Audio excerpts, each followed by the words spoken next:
Vamos a Primera de Pedro, la primera epístola de Pedro, al capítulo 5.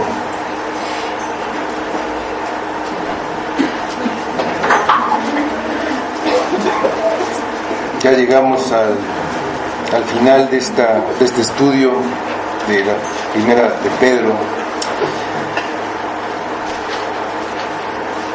Vamos a estudiar hoy del versículo 10 hasta el final, pero vamos a leer desde el 6, del 6 al final, para recordar lo que está hablando Pedro, para ver el contexto, recordar el contexto. Empezamos entonces Primera de Pedro 5, versículo 6. Humillaos pues bajo la poderosa mano de Dios, para que Él os exalte cuando fuere tiempo, echando toda vuestra ansiedad sobre Él, porque Él tiene cuidado de vosotros.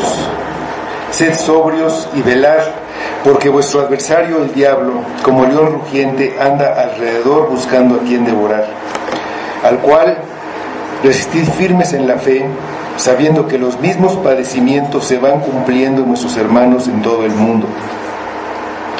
Mas el Dios de toda gracia, que nos llamó a su gloria eterna en Jesucristo, después que hayáis padecido un poco de tiempo, Él mismo os perfeccione, afirme, fortalezca y establezca.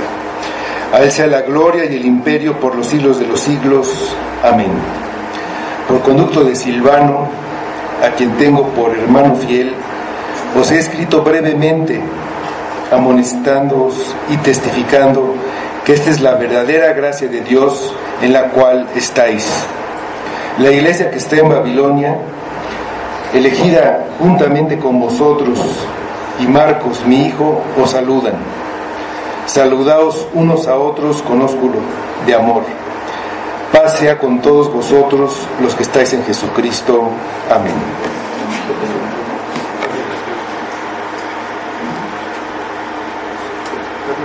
¿Está bien? ¿También? Pues también entonces.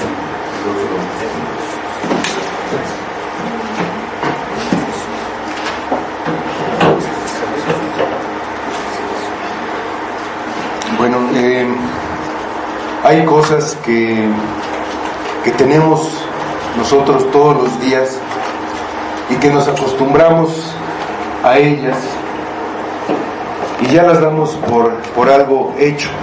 Hay cosas que en nuestra casa, por ejemplo, el agua caliente, que ya para nosotros es algo común, es algo pues que disfrutamos, pero nada más que un día no la tengamos y entonces nos damos cuenta, ¿no?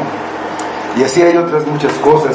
La salud, por ejemplo, la tenemos, la disfrutamos y a veces pues nos enfermamos y es cuando nos damos cuenta que teníamos algo y lo perdimos y ahí es cuando lo lamentamos. Todas esas cosas son, pues no porque las merezcamos, sino son una gracia que tenemos, algo que tenemos sin merecerlo.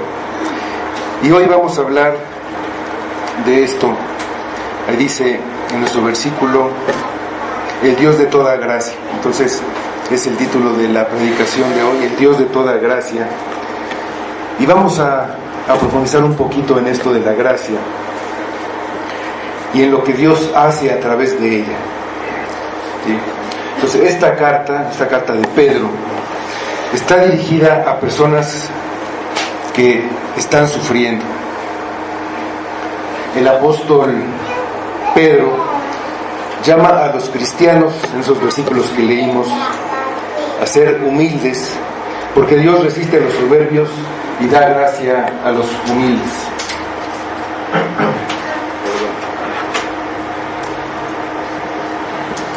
Bueno.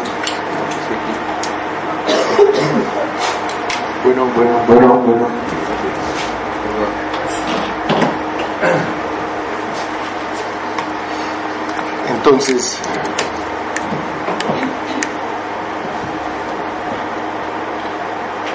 Los sufrimientos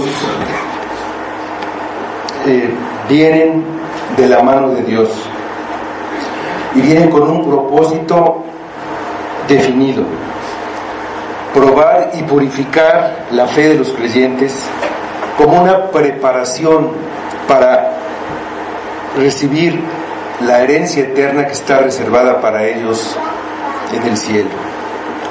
En este tiempo y en este mundo caído hay muchas circunstancias adversas que sirven para ver si vivimos por nuestro tesoro eterno o si vivimos por las cosas pasajeras que este mundo ofrece.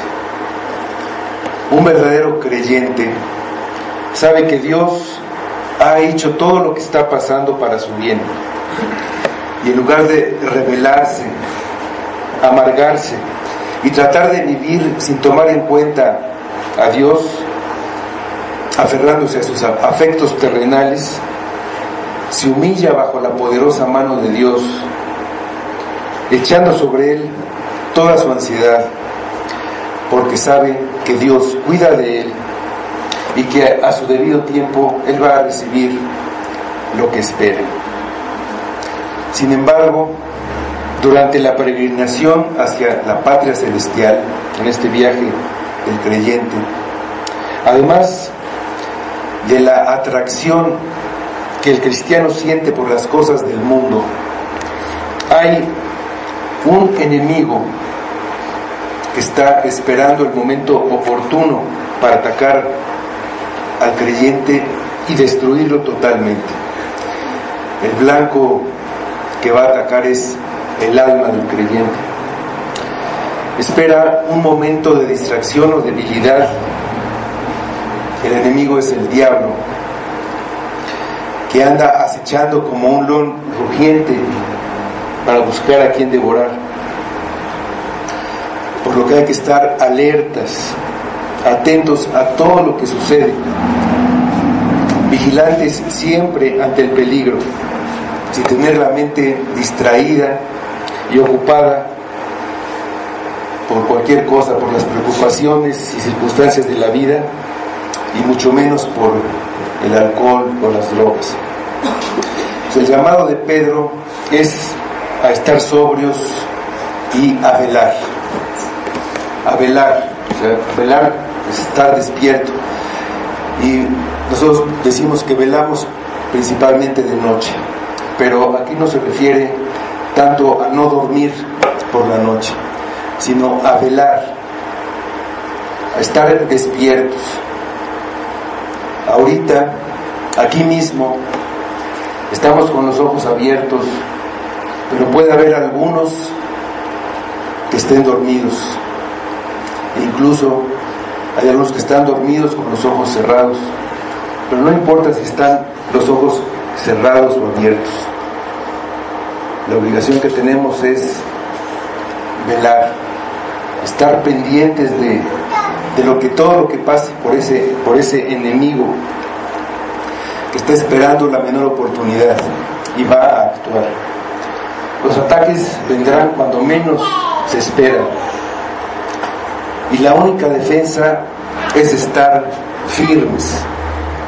Firmes, esta palabra quiero que la recuerden, porque también de esto vamos a hablar un poquito hoy.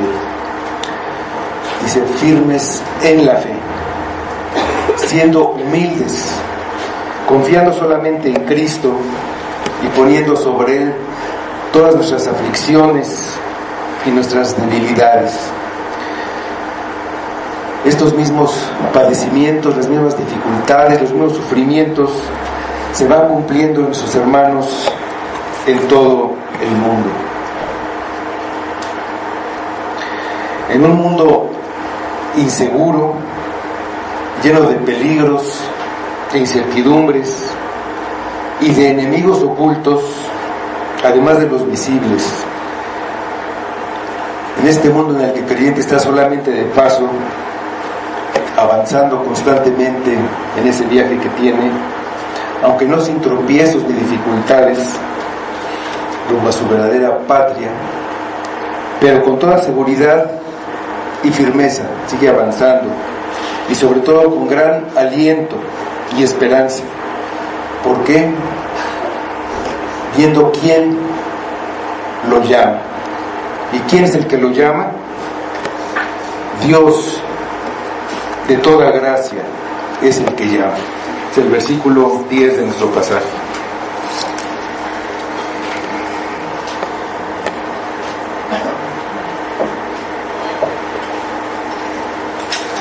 Mas el Dios de toda gracia, que nos llamó a su gloria eterna en Jesucristo, después que hayáis padecido un poco de tiempo, Él mismo os perfeccione, afirme, fortalezca y establezca. Aquí Dios es llamado el Dios de toda gracia. Nuestro Dios es un Dios de gracia.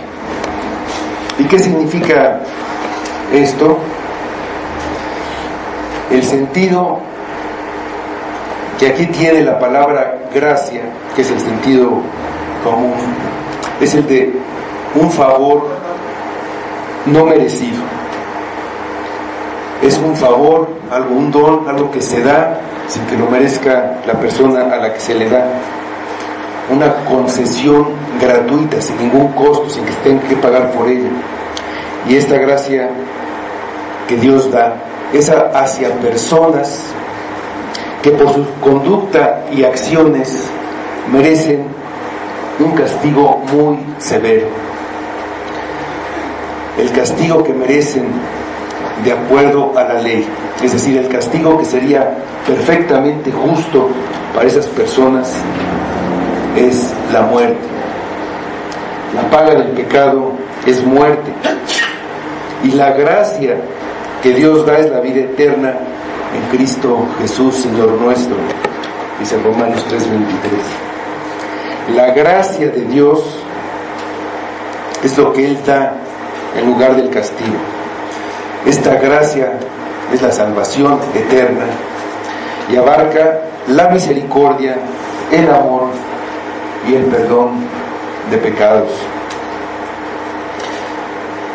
Es Dios de toda gracia, porque absolutamente todo lo que el hombre tiene y disfruta es solamente por la gracia de Dios, empezando con la vida misma.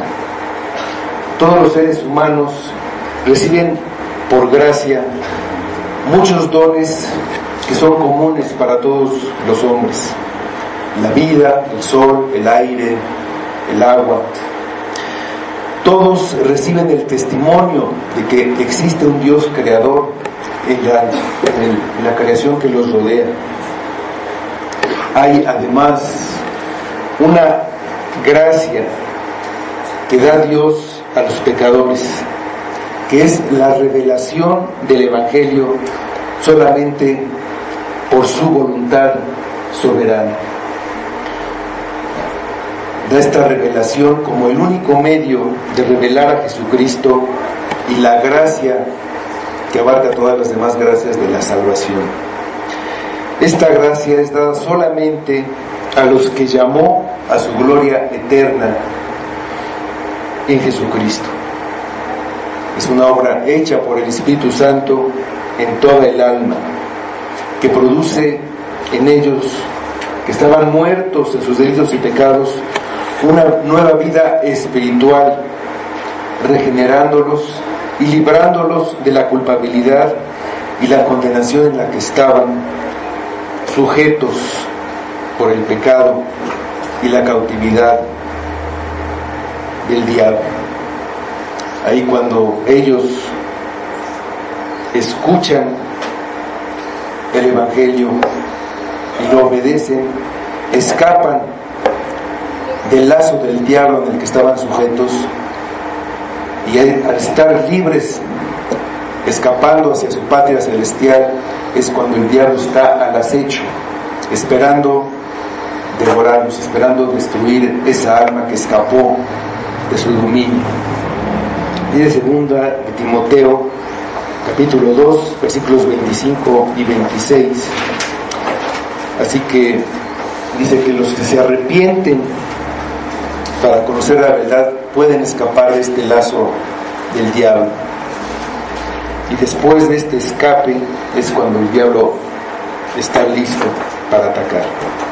Dice que con mansedumbre corrija a los que se oponen, por si quizá Dios les conceda que se arrepientan para conocer la verdad y escapen del lazo del diablo en que están cautivos a voluntad de él. Que tú estés aquí escuchando el Evangelio con la determinación de seguir a Cristo es una gracia de Dios. El que después de las pruebas y aflicciones no te hayas apartado buscando consuelo en el mundo, sino que sigas perseverando a pesar de tus fracasos, es una gracia de Dios. Todo lo que necesitamos para vivir la vida cristiana lo tenemos por gracia de Dios. Por eso el apóstol Pablo dice: por la gracia de Dios soy lo que soy. Pablo no fue el misionero y el apóstol de los gentiles porque fuera mejor persona o porque fuera mejor que los otros apóstoles o mejor que cualquier otra persona. Él hizo lo que hizo solamente por la gracia de Dios, como él lo dice ahí en 1 de Corintios capítulo 15 versículos 9 y 10. Mira lo que dice ahí el apóstol Pablo, del que tenemos el registro de toda su obra, de todo lo que trabajó por la iglesia y de todo lo que hizo, de todo lo que escribió. Y es lo que él dice. Dice Pablo: porque yo soy el más pequeño de los apóstoles, que no soy digno de ser llamado apóstol, porque perseguí a la iglesia de Dios, pero por la gracia de Dios soy lo que soy, y su gracia no ha sido en vano para conmigo. Antes he trabajado más que todos ellos, pero no yo, sino la gracia de Dios conmigo. Necesitamos en todo momento la gracia de Dios. Al inicio de la carta, Pedro pidió, así como una oración, por la gracia que los creyentes necesitaban para enfrentar el sufrimiento y la persecución que tienen en el mundo.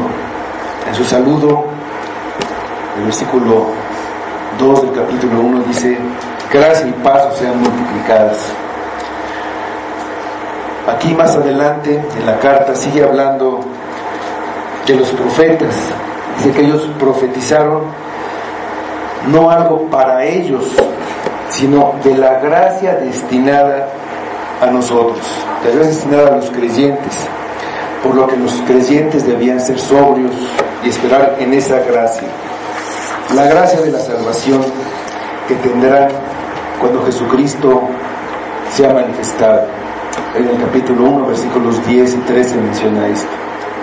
Más adelante, en el capítulo 3, habla de las esposas como coherederas de la gracia de vida. En el capítulo 4, vamos al capítulo 4, versículo 10, dice Pedro: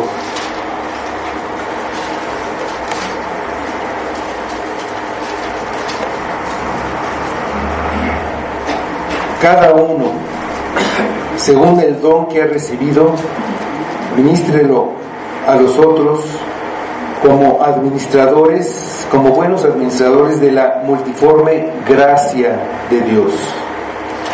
Pues aquí vemos que los dones que recibimos son una gracia de Dios, que la gracia de Dios tiene muchas formas y que los dones que un creyente recibe los debe usar para servir a otros, porque los dones que tiene no son para él. Dios no se los dio para que él los guardara, sino para administrarlos. Esto es usarlos bien, de manera que sean de utilidad para el pueblo de Dios. Ya en este último capítulo, en el capítulo 5, Pedro habla de la humildad, porque Dios da gracia a los humildes. También dice que el Dios de toda gracia nos llamó, en este versículo que estamos estudiando. Y ya al final de la carta dice que escribe testificando que esta es la verdadera gracia de Dios en la que estáis, en el versículo 12. O sea, en la carta, la forma en que se nos presentó a Cristo, pasando primero de los terrores de la cruz hasta llegar a la resurrección, la glorificación y la exaltación, nos habla de un Dios de gracia. Las duras pruebas de los creyentes, los terribles sufrimientos que para algunos incluye participar de la muerte como resultado de la persecución, pero con la victoria y exaltación final, también nos habla de un Dios de toda gracia. El Dios de toda gracia va a terminar en gracia lo que comenzó con gracia.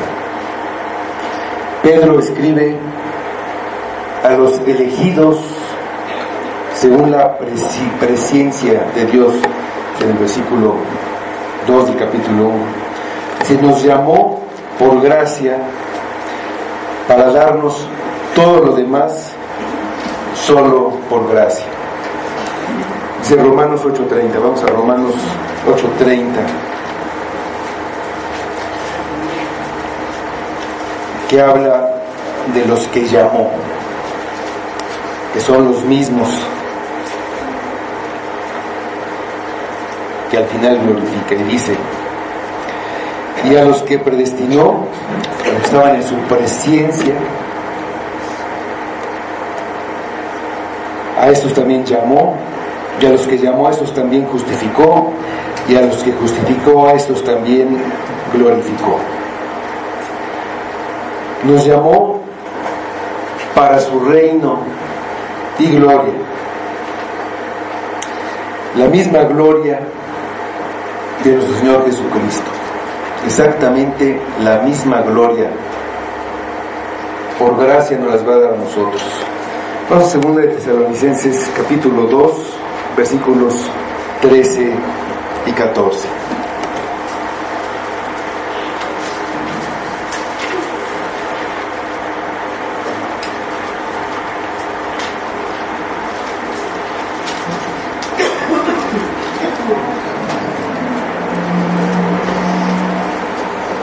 Ahí dice Pablo: pero nosotros debemos dar siempre gracias a Dios respecto a vosotros, hermanos amados en el Señor, de que Dios os haya escogido desde el principio para salvación mediante la santificación por el Espíritu y la fe en la verdad, a la cual os llamó mediante nuestro Evangelio para alcanzar la gloria de nuestro Señor Jesucristo.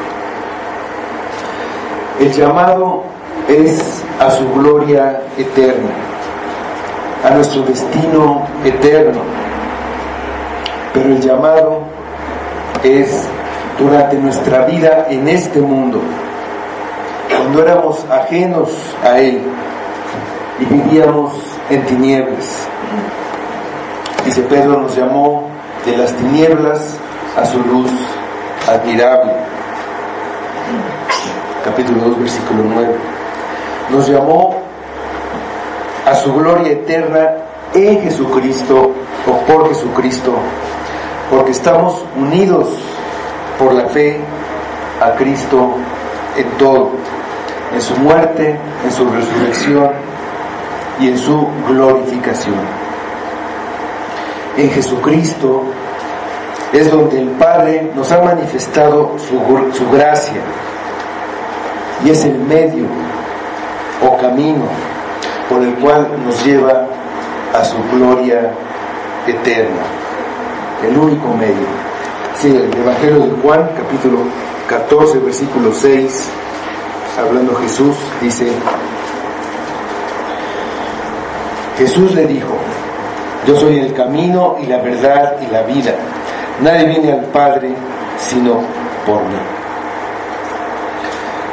El llamado, como aquí dice Pedro, significa una invitación en voz alta, como un pregón, invitando a un banquete.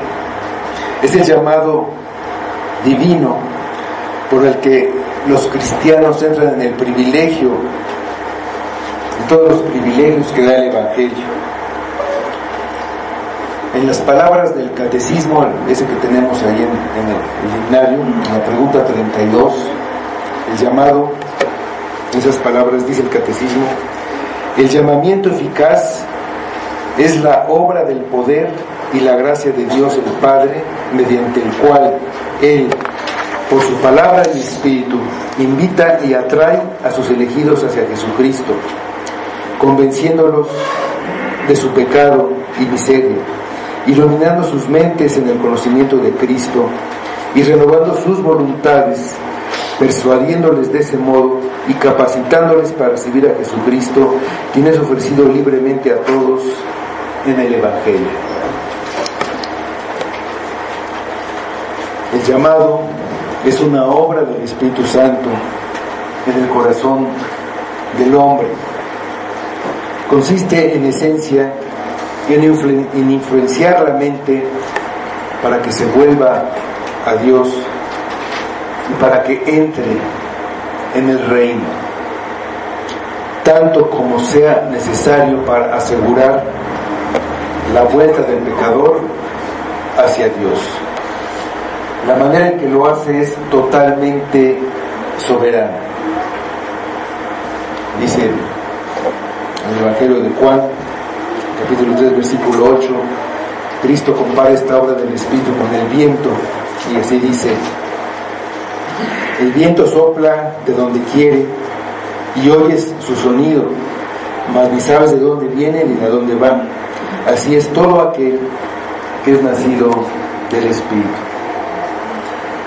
Como el llamado es hecho por la agencia del Espíritu Santo, el resultado de ese llamado, el llamado eficaz, es seguro. Sin embargo, a pesar de ser hecho por el Espíritu, no es sin el uso de medios. El llamado es hecho de diferentes maneras a cada persona, y hay varios medios por lo que se hace. Esos medios son, puede haber más, pero primero la predicación de la palabra de Dios es el medio más usado.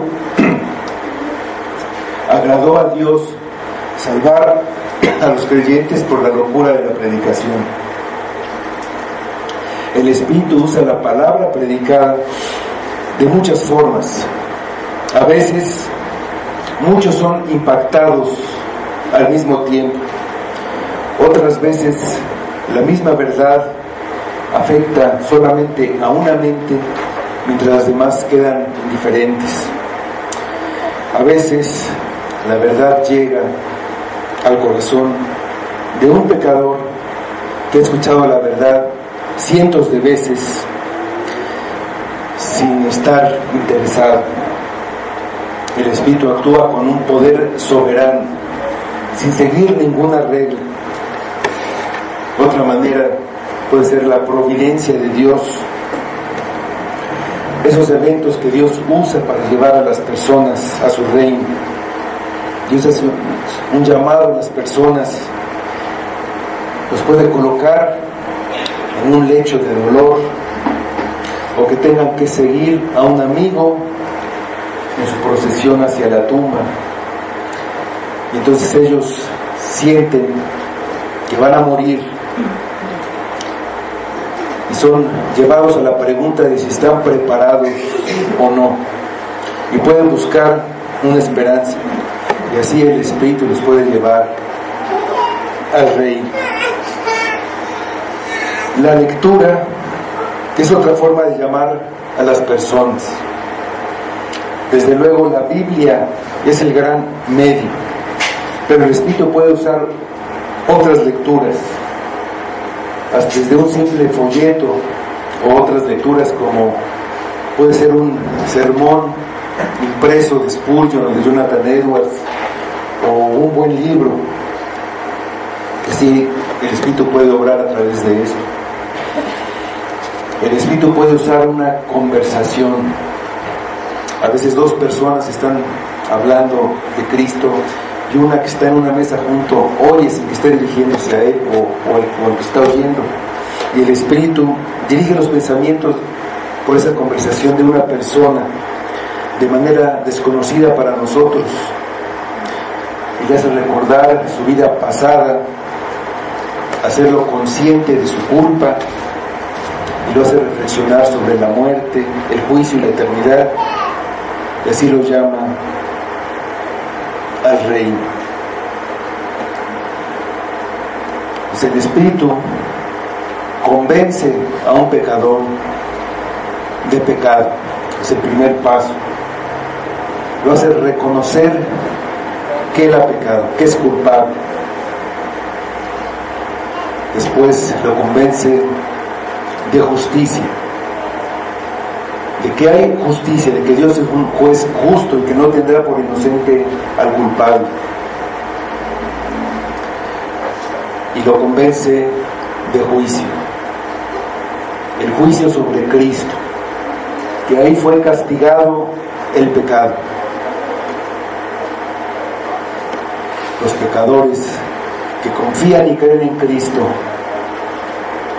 son librados de ese pecado y de esa culpa. Esa culpa es colocada sobre Cristo y ahí es juzgada toda la culpa, todo el pecado. Los que creen y se arrepienten en Cristo, confiando en Cristo, entonces son perdonados, reciben la gracia de la salvación. Quizá tú has oído cientos de veces lo mismo, pero no ha llegado esa obra del Espíritu. Clama a Dios y ven a Cristo confiando, creyendo, arrepintiéndote de tu pecado, reconociéndolo. Esa es la obra del Espíritu, la gracia que Dios da para la salvación. El Dios de gracia nos prueba. De cualquier modo que haya sido el llamado es por gracia. De ninguna manera es algo que merezcamos. Y hay una seguridad que consuela en que Dios perfeccionará su obra de gracia en los que llamó, cuando hayan pasado por las aflicciones necesarias.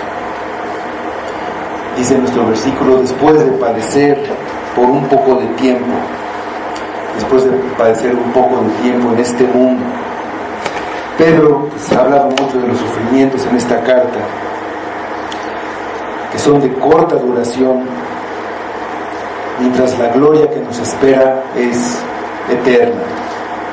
Más 2 de Corintios, capítulo 4, versículos 17 y 18.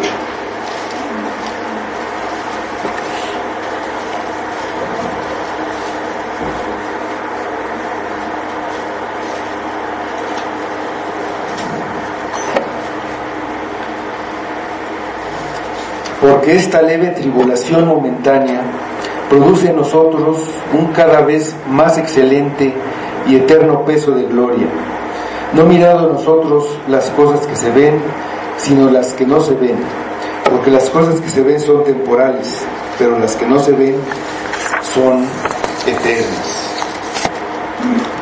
Por medio del sufrimiento, Dios perfecciona a una persona. Si el sufrimiento se recibe con humildad, confianza y amor, ese sufrimiento puede reparar las debilidades de carácter de la persona. Las pruebas revelan lo que hay en el corazón, las dificultades revelan lo que hay en el corazón. Y no se puede perfeccionar si no es por medio del fuego. esta comparación del oro y cómo se purifica, que dijo Pedro. No hay otra forma de quitar las impurezas y la escoria que no sea pasando por el horno de fuego, el horno de aflicción. Así vemos que Dios permitió la prueba a Abraham de llevar a sacrificar a su hijo en el monte Moriah para perfeccionar la fe de Abraham. Solamente 2 espías regresaron con un buen informe sobre la tierra que iban a conquistar los judíos.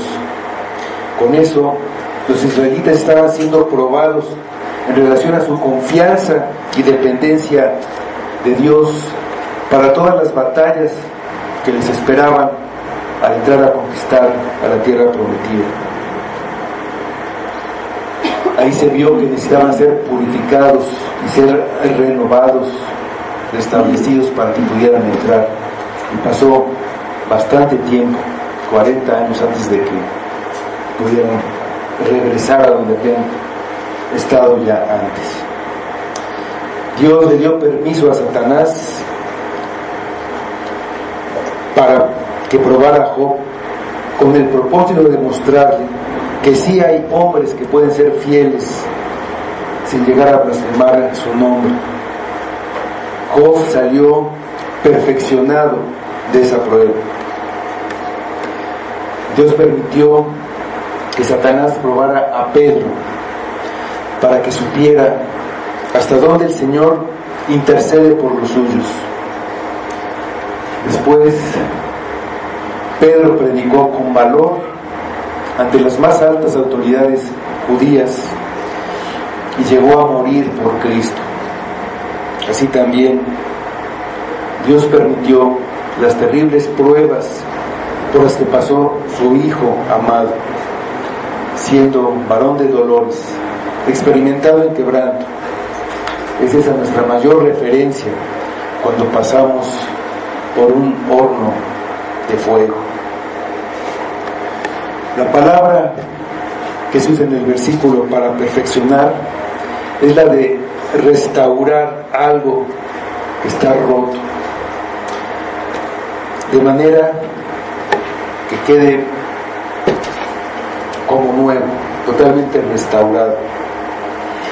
En su misericordia y por gracia, Dios toma al pecador totalmente inservible en su condición caída y lo perfecciona, es decir, lo transforma en lo que debió haber sido, en lo que debiera ser. Lo deja como si nunca hubiera estado afectado por el pecado. Además de restaurarlo, lo afirma. Ahí recuerdan que les dije que recordaran esa palabra de que hay que estar firmes para resistir al diablo. Pues otra gracia que Dios da es que nos afirma.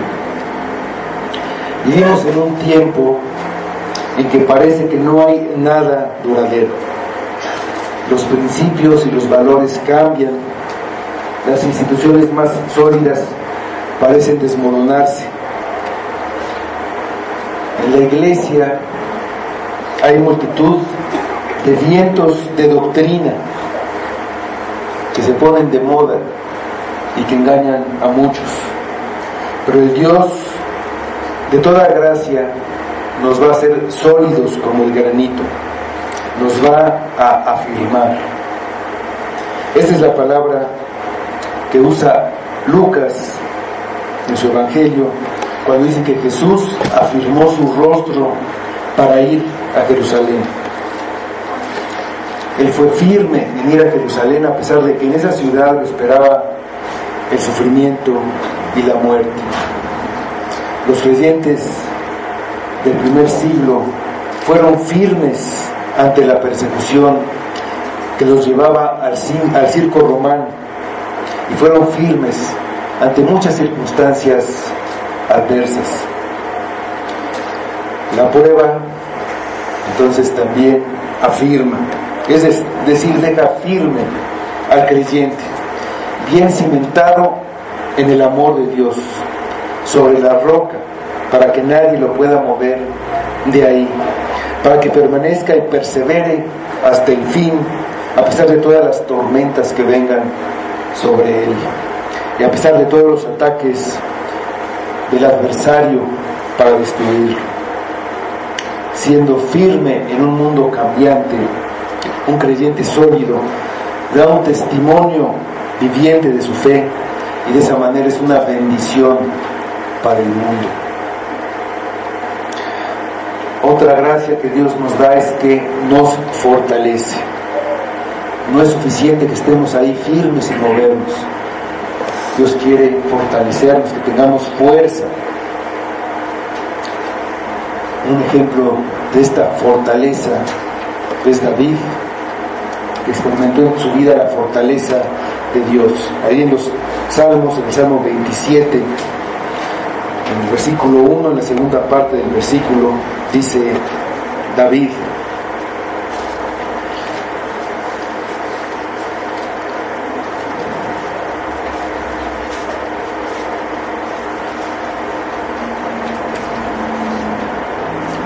Jehová es la fortaleza de mi vida, ¿de quién he de atemorizarme?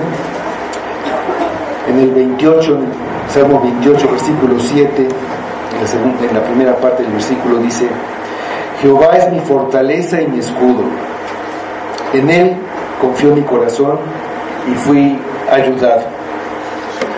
David fue un rey, un guerrero, un salmista fortalecido por Dios, pero sobre todo como hombre con grandes debilidades parecidas a las nuestras, hizo de la fortaleza divina su bandera y su triunfo.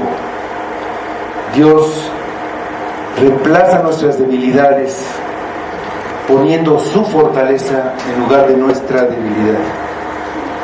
El apóstol Pablo dijo: porque cuando soy débil, entonces soy fuerte. Dios nos fortalece con su gracia en aquellas áreas donde es más notoria nuestra debilidad. Aquí sería bueno recordar esto cuando estamos a punto de perder nuestros combates espirituales. Hay un Dios que no desfallece ni se cansa, no se fatiga con cansancio. Él está ahí para fortalecernos de manera que no claudiquemos. Esa fortaleza nos es dada en Cristo Jesús. El creyente puede decir y vivir bajo esta promesa: todo lo puesto en Cristo que me fortalece. Así que tú no estás solo en la batalla que tienes que enfrentar todos los días. Con todas las gracias que Dios derrama sobre su pueblo, Él hace una cosa: nos establece. El Dios de gracia nos establece. El trabajo de la gracia divina es completo. Dios quiere hacer de nosotros verdaderos cristianos, auténticos discípulos de Cristo, que en todo glorifiquen su nombre. La meta es que los creyentes seamos como Cristo mediante el sufrimiento y la lucha, que queden establecidos como el árbol plantado en corrientes de agua, que da su fruto a su tiempo y su hoja no cae, y todo lo que hace prosperará. Ese árbol del Salmo 1. Así quiere que quedemos firmes como ese árbol, establecidos en ese lugar. Cristo es la piedra angular y a su vez es la roca donde descansa el edificio de nuestra fe. El divino arquitecto, a través de Jesucristo, ha puesto su fundamento para que seamos establecidos sobre él. Sin embargo, muchos hombres, algunos de ellos que dicen ser cristianos, siguen el humanismo como su filosofía de vida. En el fondo es tan falso y perverso que aleja cada vez más a las personas de su Creador. La gente sigue construyendo sus vidas sobre las bases del materialismo y el capitalismo. Para muchos, todo gira en base al poder adquisitivo que se tenga para vivir. Otros se declaran ateos, agnósticos o libres pensadores. Pero ninguna de todas esas filosofías pueden ser bases que traigan felicidad al hombre. Pero el Dios de toda gracia quiere establecernos sobre la base más firme y segura, que es nuestro Señor Jesucristo. Le dijo Pedro en el capítulo 2, versículos 4 y 5. Primera de Pedro 2, versículos 4 y 5.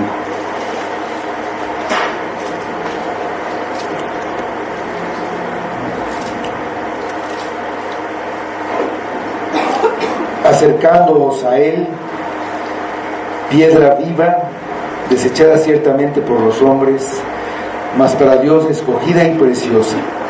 Vosotros también, como piedras vivas, sed edificados como casa espiritual y sacerdocio santo, para ofrecer sacrificios espirituales aceptables a Dios por medio de Jesucristo. Pedro termina su carta con una bendición.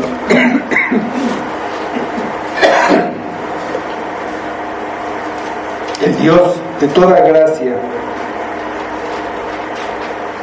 provee todo lo necesario, nos da todo, no escatimó ni a su propio Hijo. Por eso merece toda la gloria y el imperio. Dice el versículo 11 de nuestro pasaje: a Él sea la gloria y el imperio por los siglos de los siglos. Amén.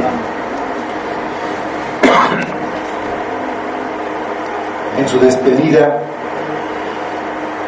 Pedro nombra a dos creyentes, en los que podemos ver la gracia de Dios sobre ellos y lo que esta gracia ha hecho en ellos. En el versículo 12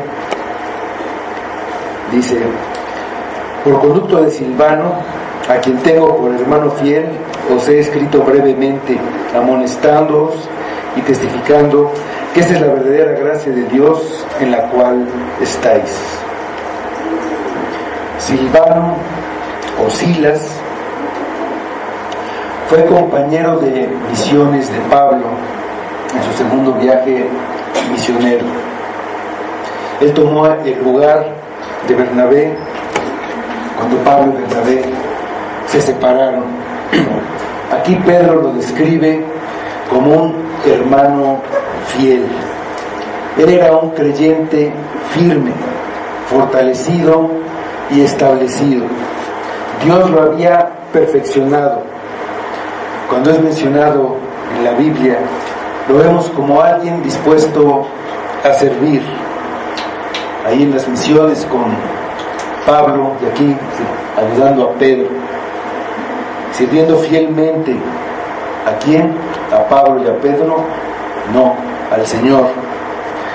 En la Escritura, en esta carta, él fue el secretario de Pedro y probablemente fue el encargado de llevarla a las personas en las que se escribió la carta, que estaban dispersos por todo el Imperio Romano, como dice al principio de la carta.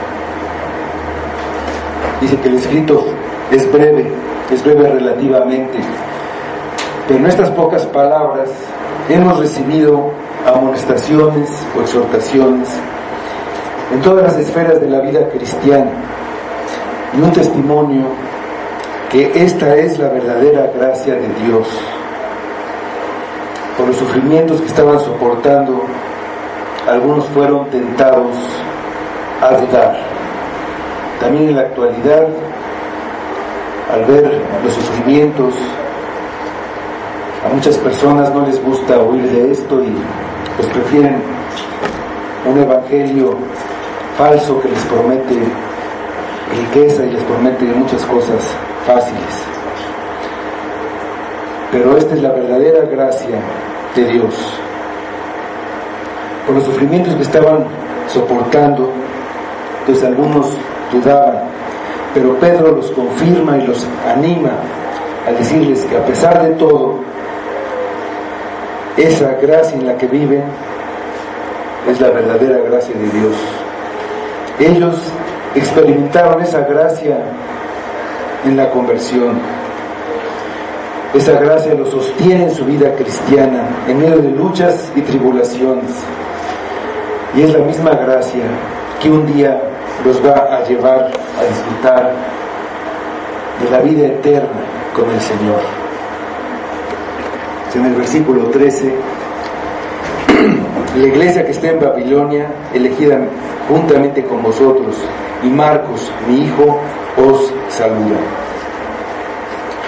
Babilonia es un nombre clave para Roma, que era el lugar en el que en ese momento se encontraba el poder y la idolatría y la maldad que estuvieron en Babilonia, que llevó cautivos de los judíos. Ahí muy probablemente se escribió esta carta. Y en este versículo menciona a Marcos. Él es el autor del evangelio que lleva su nombre, es el hijo espiritual de Pedro. Al principio él era un joven que tuvo momentos difíciles. Habiendo iniciado el primer viaje misionero con Pablo, muy pronto abandonó la misión, abandonó a Pablo y Bernabé. Se apartó de ellos y regresó a Jerusalén. En el segundo viaje misionero, esa fue la causa de la separación entre Pablo y Bernabé. Vamos a ver Hechos 15, 38 a 40, Hechos 15, 38 a 40.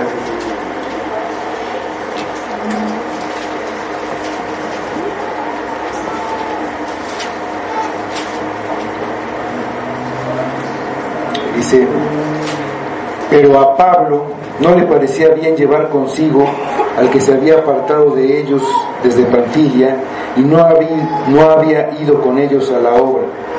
Y hubo tal desacuerdo entre ellos que se separaron el uno del otro.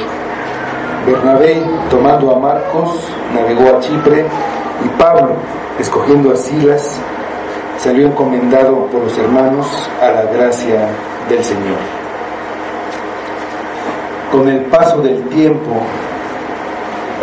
la gracia de Dios fue perfeccionando a Marcos, se fue afirmado, fue fortalecido y establecido. Así Marcos llegó a ser muy estimado y considerado útil para el ministerio de Pablo, aquel al que había abandonado. Segunda de Timoteo 4:11, ahí es la última carta de Pablo y acerca de su muerte, y escribe también acerca de Marcos, a ese que dijo que no quería que fuera con ellos porque los había abandonado. Ahora dice, después de que la gracia de Dios se había trabajado en Marcos, lo había transformado, lo había perfeccionado, dice: solo Lucas está conmigo, toma a Marcos y tráele contigo, porque me es útil para el ministerio. Es lo que la gracia de Dios hace. Pero termina con la recomendación de que los hermanos se demuestren el amor que debe haber entre ellos, que debe haber entre los creyentes. Dice el versículo 14: saludaos unos a otros con ósculo de amor. Paz sea con todos vosotros los que estáis en Jesucristo. Este llamado de paz para la iglesia. En la iglesia va a haber o hay dificultades, hay diferencias entre las personas, simplemente por el hecho de ser personas, de ser seres humanos. Va a haber roces,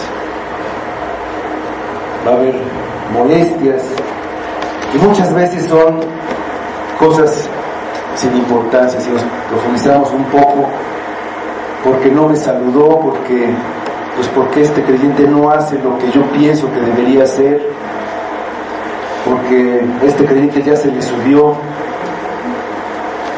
y va a haber estas diferencias. Esto no debe de ocurrir entre los creyentes. Esa es una obra de Satanás. Es Satanás metiendo la cola para distraernos, para que haya esta distracción entre los creyentes, y entonces salte y destruya a los creyentes, destruyendo a la iglesia primero, afectándola, causando resentimiento, causando divisiones. Entonces, algo práctico que tenemos que hacer este día, hoy, terminando la predicación, es, si tú sientes que hay alguna diferencia con algún otro creyente, que vayas con amor y busques arreglar esta diferencia. Si profundizas un poco, vas a ver que el motivo es banal, que no vale la pena. Así que haya paz con todos vosotros los que estáis en Jesucristo. Hay una bendición de paz, un deseo ardiente de paz para todos los creyentes, una paz que viene de la comunión con el Señor Jesucristo. Así termina su carta pidiendo para los creyentes lo mismo que pidió al inicio de su carta: gracia y paz os sean multiplicadas. Amén. Vamos a orar.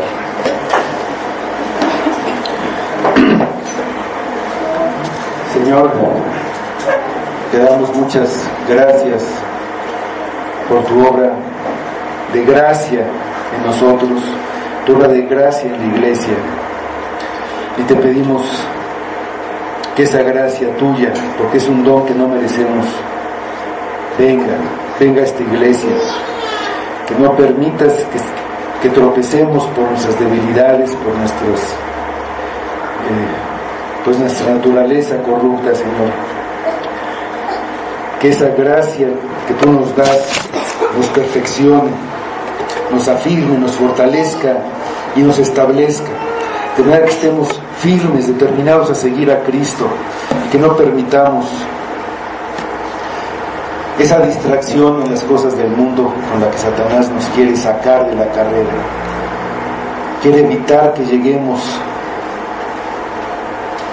a la patria celestial, a la que nos has llamado, a la gloria eterna en Jesucristo. Y ayúdanos en esta debilidad, danos más gracia, porque nos has dado mucha, pero necesitamos más, Padre. Obra en nosotros por medio de tu Espíritu, obra salvación, derriba nuestro orgullo, Padre, que seamos humildes para ir con nuestro hermano, con el que estamos molestos por nada, y haya esa paz que debe haber entre nosotros. Pedimos que todo sea por Cristo, que sea para tu gloria. Amén.